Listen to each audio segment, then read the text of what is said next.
Bunda, köpenyeg, most hazudok, mert van kinek. A lengyel király partját egy nagy tenger mosta. Annak a tengernek a közepén volt egy szél. Azon a szigeten nőtt egy fűszál. Azon a fűszálon nőtt egy nátszál. A nátszál tetejében nőtt egy jegenyefa, annak a közepében volt odú. Volt benne 3 tojás. Oda berukkolt 366 katona, azt a 3 tojást megsütötték, de nem bírták megenni reggelire. Na most ez a szoba tele lesz hazugsággal. Egyszer volt, hol nem volt, élt egyszer egy ember, volt neki 9 lánya.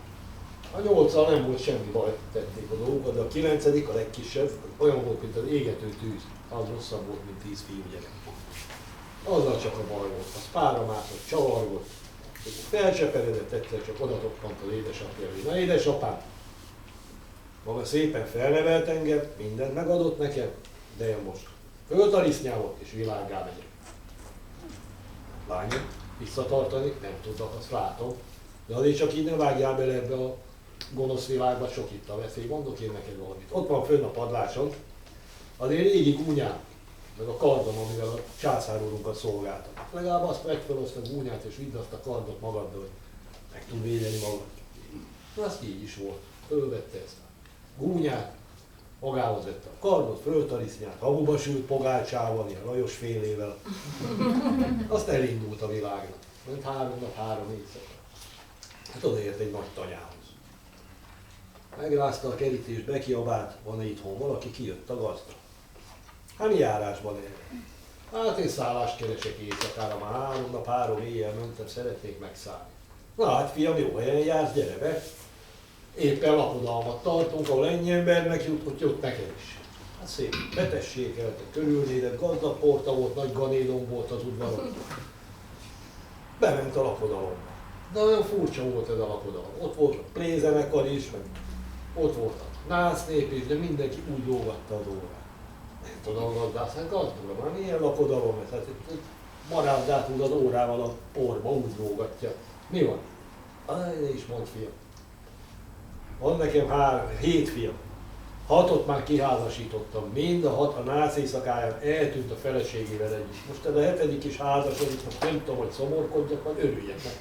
Mi lesz, ha ez is eltűnt?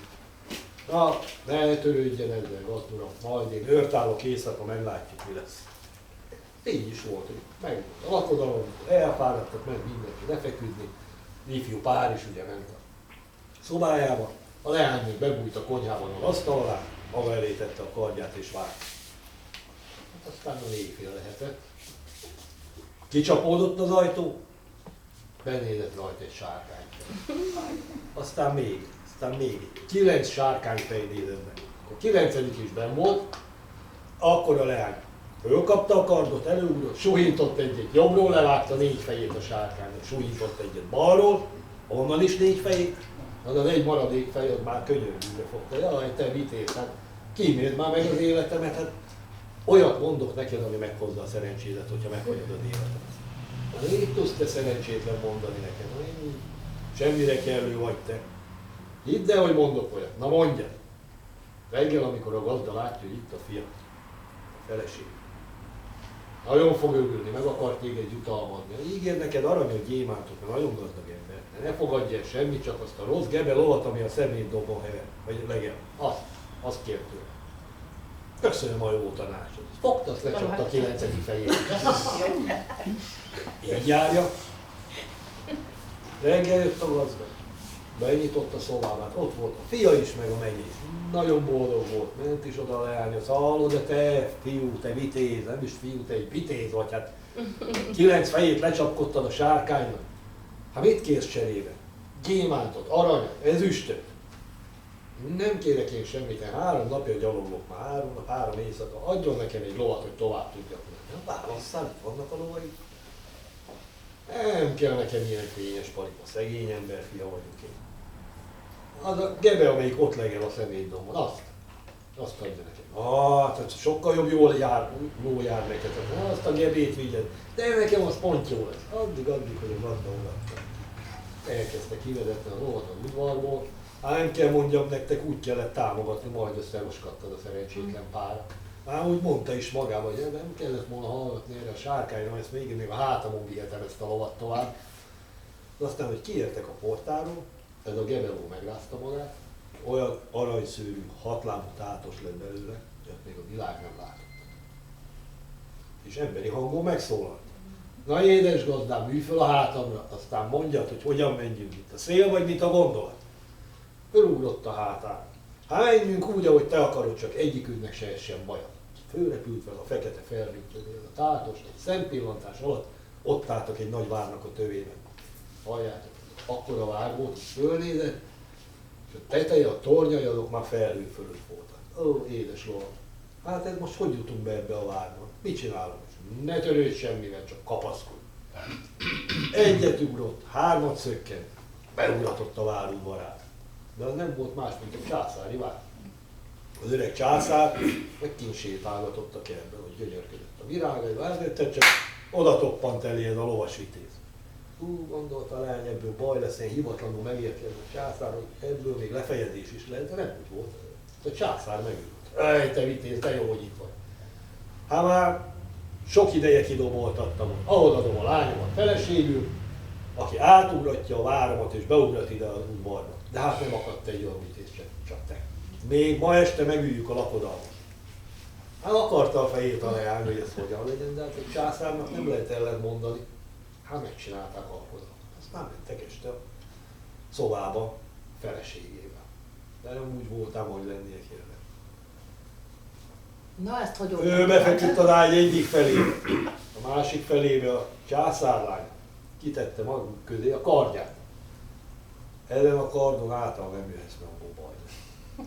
Hátat fordított, egyik oldalra fordult, leállt, a másik oldalra a császárlány. Próbált hozzászólni. Leállt, hogy hát ez édes férjem, mégiscsak beszélgessünk. Hagyjál, fáradt vagyok, álmos vagyok, aludj. Na, jött a reggel, szaladt a császár. Azt szokott fájni a fejem. Már ugye? Hát ez lány volt. Ja, mondjuk az igaz. Ha emlékszel a elejére. Na, jött a reggel, szaladt a császárnak a lánya az apjához. Felséget, édesapám, Baj van. üttesse le ennek az embernek a fejét. Hát ez nem rendes férfi. Azért mégis. Azért mégis. Úgy van az lány, hogy csak ezért nem ütettetem le a fejét. Komolyakat kell legyen. Összehívjuk a tanácsot. Összehívjuk a bölcseket, összehívták a fejüket. Kitalálták, hogy legyen az. Sehol sincs országba, küldje el az adóért, szedje be az adót. Azt úgyse tudja megcsinálni, odavész az úton. És akkor nem lesz több. Na így is volt, hivattalál. Na fiam, nagy munkát adok neked. Hát mi legyen az? Felséges császár. Menjél, sehol sincs országba, és szedd be nekem az adót. Én a lovadra menjél. Beballadott a lány a listálóval, hát lógatta az órát, nem tudta, hogy mit csináljon. Lova látta rajta, milyen szomorú, hát kicsi gazdák. Miért lógatod így a dolog, miért szomorkodsz? És mondja, aztán elsorolta, hogy mit mondott neki a császár. Na ezzel ne törődjél, ülj fel a hátamra, menjünk, aztán majd útközben én ki okosítom. Fölült a hátán, fölszökkent a felhők fölé. Na ide figyeljél, megérkezünk abba, sehol sincs országba, földet érünk, egy ilyen kunyhó mellett, ott lakik egy vasorúbába. Aztán amikor kijön, ne szóljál semmit, csak csapd le az órát a kardoddal. Ez a tarisznyába, azt megyünk a királyhoz. Így is volt. Szempillantása ott voltak, sehol sincs ország. Leszálltak a banya kunyhója mellé. Már a banya jött is ki. Csúf fényposzorkány volt, akkor óra volt, mint egy bazilika kirincs. Nem ide megszólalt volna, meg hangot se tudott kiadni. A lány fogta a kardját, lecsapta az órát, tarisznyába tette, a csodacátosra. Gyí! Oda sehol sincs ország királyába. Oda se akárhogy mondtám be. Úgy lovastól be a trónterembe. Nagy peckesen. Dühös lett a sehol sincs ország királya. Te! Ember, hát mit képzelsz, hogy hivatlanul így lóval bejössz az én tróntermembe? Na akkor fogta elővetkezt. Vasóról kidobta, hogy csengett, bongott a kövön. Úgy vigyázom, király uram, hogy maga is így jár, ha nem hallgat rám. Akkor megszeppent a király. Hát mit akarsz te itt? Azt akarom, hogy adja ide nekem az adót, el kell vinnem a felséges császár urat. Hát odaadta neki, kereken 3 vég aranyat. Föltette a tátosára, föl a levegőbe. Szempillantás alatt otthon voltak a császárok. Utánfutója is volt a Utánfutó, hát hatlábú tátosnak azért lehet egy termetes háta, azért ott van. Két tengelyes. Hogy milyen? Két tengelyes Két tengelyes, igen. Tolótetős. Lehetette a vacsoraasztalra 3 véka aranyat. Na, felséges császár volt. Itt van a adó. Megörült a császár, és olyan rossz embered az én vejem. Hát nem olyan nagy baj az, hogyha nem viselkedik férfi módon. Hát itt a 3 véka arany. Menjél, a lányom már vár a szobában, feküdjetek le. Na de hát a második éjszaka is csak úgy telt, mint az első. Kettejük közé a kard, az egyik jobb oldalra fordult, a másik bal oldalra, ezt meg se szólaltam, csak aludtam. Reggel megint szaladt a császárlányod, hogy édesapám csapassa már le a fejét, hát miféle férfi az ilyen, talán nem is férfi, én nem tudom. A lányom az nem megy, hát összehívjuk a bölcseket, kitaláljuk mi legyen. Összedugták megint az okosok a fejüket, azt találták ki, Na. küldjük el a vadak országába, hozza el a vadkancát, a 9 csikójával. Azt úgyse tudja megcsinálni, ott mindenki fölbe tapossa. Hívatta is a császárnak, hogy van itt a vadak országában egy ilyen nagyon vadkanca, 9 csikójával. Azokat hozd be nekem, ilyen ménest akartak. Elígy, mert máskülönben a fejedet veszem. Hát meg mind az istálóval lovál, lógatta az órát, hát nagyon kicsigatta. Még szomorkodsz. Hát elsorolta neki, hogy mit parancsolt neki a császár. Nem olyan nagy dolog, hogy ülj föl a hátamra, elmondom, mit kell csinálni. Ült a hátára, föl a fekete felhők fölé repültek, elsorolta. Nem tudom, megérkezünk oda országába, de azonnal másszál föl a legmagasabb fenyőfának a csúcsára. Mert hogyha ezek a lovak téged meglátnak, a földbe taposnak. Aztán amikor jön ez a vadkanca, vagy kérdezősködni fog. De ne felejj neki semmit, csak a végén mondd meg, hogy én is itt vagyok veled. Majd meglátod, mi lesz. Na így. Szempillantás alatt ott voltak a vadak országában. Beérkeztek a földre, a lány már mászott is föl, kapaszkodott föl a fa tetejébe, de még föl se ért a tetejébe, már mint hogyha földből nőtt volna ki. Ott volt a vadkanca, ott volt a 9 csikaj. Nézd föl. Te! Gyere le, hagyd tapossalak a földbe! Nem se szólaltam. Ahó! Nem hallod? Ki vagy te? Férfi vagy? Nő vagy? Nem szólt sem. Gyere le, ha mondom. Akkor már csak megszólalt. Én ugyan le nem megyek, de ott van melletted az én tátos lovam. Nézd csak! Oda fordult a vadkanca, meglátta ezt a gyönyörű aranyszögű hatlábú tátos. Egymásba szerettek. Hát úgy megjuhászolott alapban, nem akart már senkit eltaposni. Lemászott a lány, rádobta a nyerget, fölült ennek a vadkancának a hátára, 9 csikanya követte, elmentek a császárhoz. Megőült a császár. Ilyen ménese senkinek nincs kerek egy világnak. Jó van fiam, ezt is megcsináltad, nagyon deréklegény vagy, na de menjél a lányom vár a szobában. Hát mentünk, de hát nem kell mondanom, hogy telted az éjszaka is. Kard betéve kettejük közé, egyik fordult balra, másik jobbra, meg se nyikkodtak. Hát reggel már toporzékóba ment a császárlány az apja, de felséges édesapám, pusztíts el a világról, ez nem ember, nem férfi, nem tudom mi ez. Hozzám se szólsz. Nem úgy van, hogy lányom, majd a bölcsekkel megveszik. Összedugták a fejüket a bölcsekkel. Kitalálták, küldjük el a vadak királyához. Hozzá el annak a koronáját. Ezt úgy se tudja megcsinálni. Ott pusztult. Küldjük. Na, hivatta is a lány. Na édesfiam, drága vejem, eddig sok örömet okoztál nekem. Elhoztad ezt a gyönyörű ménest. Elhoztad az adót, de most olyan munkát adok neked, ami nehéz lesz. Menj el a vadak királyához, és hozd el nekem a koronáját. Hát lebaladott még az istáló. Ment a lovához. Megsimogatta, édes lovam, most nagy munkát kaptam. Hát milyen munkát kaptam? Hát, hogy hozzam el a vadak királyának a koronáját, de hát azt sem tudom, merre találom, ki az, mi az.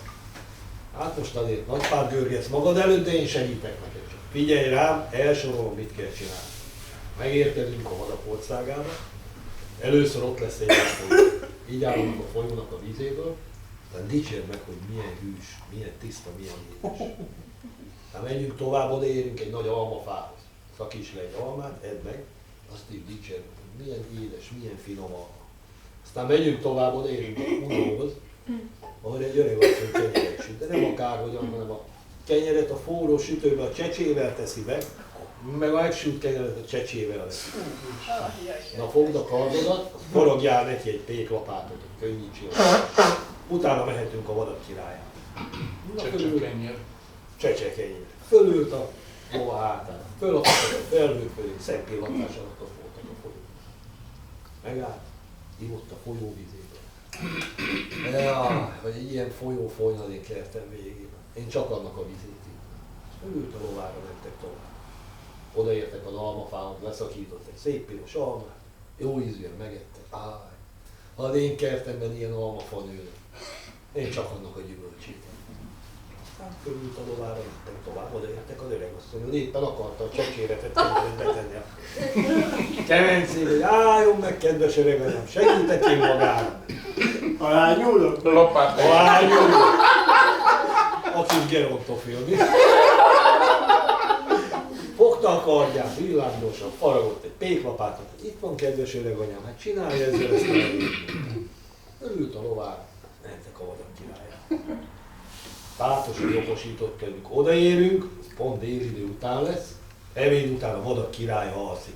Akkor leteszi maga mellé a kis szekrénykére, a nátkaszlira, ahogy nálunk Svábföldön. Mondták, leteszi a koronáját, el tudod hozni. Így megérkeztek, szép csöndben bement a király szobájába, ott volt a kis szekrénykére a korona. Fölemelte, de hogy fölemelte, volt olyan csengős bomba. Arra még a halottak is fölébredt. Na föl a tátos hátára, föl a levegőjékbe.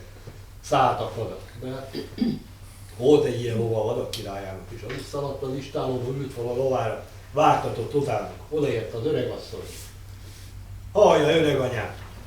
Hát ellopták a koronámat, erre jött a tolvaj, miért nem állítottam? A édes fiam, 100 éve sütöm nektek a kenyeret. Az egész ország az én kenyeremet eszik. De még soha senkinek nem jutott eszébe, hogy az én kínomon segítsen és adjon nekem egy péklapátot. Ez a vitéz meg fogta a kardját és faragott nekem egyet. Hát elengedte. Igen, dühös volt a király, vágtatott tovább, azért az almafához. Te almafa! Hát miért engedted tovább azt a tolvajt, azt a gyalázatos? A felséges király, az egész ország az én almámat teszi neked, és minden ebédnél ott van az asztalon. És soha senki nem mondta még azt, hogy milyen finom, milyen édes gyümölcsök. Ez a vitéz meg evett belőle egyet, és azt mondta, hogy ez csodálatos arra, és megdicsért. Hát elengedte. Na vágtatott tovább, akkor már nagyon sietett, mert az a folyó az ő birodalmának a határa volt. Odaért a folyóhoz, te folyó! Hát miért engedted át őket? Felséges király. Mindenki az én vizemet iszta, mindenki én belőlem halászta halat. Neked is ott van mindig az asztalodon az a hal. De még soha senki nem mondta azt, hogy milyen tiszta, milyen édes az én vizem. Ez a vitéz, ez megdicsérte, megköszönte. Hát elengedte. Hát már tovább nem tudott menni a vadak király, ott volt a birodalma határa, már csak átkozódni tudott, hogy te egy gyalázatos tolvaj! Ha férfi vagy, legyél nővé, ha nő vagy, akkor legyél férfivá. Ez volt az állat. Micsoda megoldás. Érzett is valami furcsát. Érzett valami furcsát a leány, mire hazajött, mert másképp törte a nyereg. Valahogy. Megérkezett, oda tette a koronát a felséges császárnak az asztalára. Na felséges császár úr, hol van a lány, szeretnék beszélni vele. Beszélni! Ott van nem a kertben, de már nem nagyon akar téged látni. Felséges császár uram, én vagyok a férje, azt kell csinálni, amit én mondok. Ha beszélni akarok, beszélni. Lement a kertbe, hát ott nézegette a virágokat, a császárlány, na, galambok. Most játszadozunk egy kicsit. Én nem játszadozom vele, de elegem volt belőle. Mondtál, hogy szóltál egy éjszakosan. Addig, hogy játszadoztak egy kicsit. Tetszett a császárlányának. Még egy kicsit, aztán harmadszor is játszottak egy kicsit. Aztán fölmentek a szobába, és ott már nem volt kettejük között a faj. Reggel úgy mosolygott a császár. Ment az apja, édesapám, mégiscsak igazi férfi ez. Nagyon jó volt vele az éjszaka, jót játszottunk, de hallja, ez annyira jó volt, hogy szeretném, hogy csinálnánk még egy lakodalmat, egy sokkal fényesebb. Rávette a császár, csináltak egy nagy fényes lakodalmat. Ott miből? Ott miből, ott volt a 3 vék arany. Megcsinálták a lakodalmat, aztán ezt az egészet én onnan tudom, hogy ott voltam a lakodalomban, és ott végig hallgattam, hogyan történt a dolog. Én is táncoltam, jó sokat attól ilyen görbék a lábaim. Aztán, ahogy ügyetlenkedtem, sarkantyúmmal kiszakítottam egy zsákot, rá volt írva, hogy Duna. Kiszakítottam, kiömlött belőle a nagy Dunafolyó, fölkapott engem, aztán idáig ereszkedtem a Battyányi térig. Elmondhassam nektek ezt a mesét. Ennyi volt mese, fülefarka bennem. Milyen jó tetted, hogy elmondtad. Ez szenzációs volt. Péter. Azt gondoltam, hogy ez egy ilyen asszertív kommunikációs tanmese is az a része, amikor a folyó mondja, nem? Hogy na mindegy. Ez nem a Tudjátok, hogy végvilág.